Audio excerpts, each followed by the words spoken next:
अपनी दासी को ओछी स्त्री न जान, जो कुछ मैंने अब तक कहा है वह बहुत ही शोकित होने और चिढ़ाई जाने के कारण कहा है।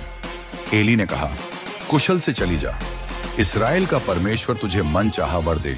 उसे ने कहा, तेरी दासी तेरी दृष्टि में अनुग्रह पाए। तब वह स्त्री चली गई और खाना खाया और उसका मुंह फिर उदास न रहा। बिहान को वे सवेरे उठ यहोवा को दंडवत करके रामा में अपने घर लौट गए।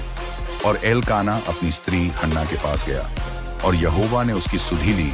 तब हन्ना गर्भवती हुई और समय पर उसके एक पुत्र हुआ और उसका नाम शमूएल रखा, क्योंकि वह कहने लगी, मैंने यहोवा से मांगकर इसे पाया है। फिर एलकाना अपने पूरे घराने समेत यहोवा के सामने प्रतिवर्ष की मेल बलि चढ़ाने और अपनी मन्नत पूरी करने के लिए गया। परंतु हन्ना अपने पति से यह कहकर घर में रह गई कि जब बालक का दूध छूट जाएगा तब मैं उसको ले जाऊंगी कि वह यहोवा को मुंह दिखाए और वहां सदा बना रहे। उसके पति एलकाना ने उससे कहा, जो तुझे भला लगे वही कर, जब तक तू उसका दूध न छुड़ाए तब तक यहीं ठहरी रह। केवल इतना हो कि यहोवा अपना वचन पूरा करे। इसीलिए वह स्त्री वहीं घर पर रह गई और अपने पुत्र के दूध छूटने के समय तक उसको पिलाती रही।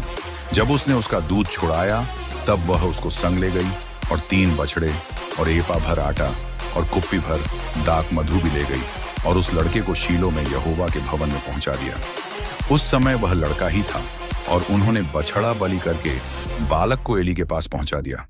तब हन्ना ने कहा, हे मेरे प्रभु, तेरे जीवन की शपथ, हे मेरे प्रभु, मैं वही स्त्री हूं जो तेरे पास यहीं खड़ी होकर यहोवा से प्रार्थना करती थी। यह वही बालक है जिसके लिए मैंने प्रार्थना की थी और यहोवा ने मुझे मुंह मांगा वर दिया है।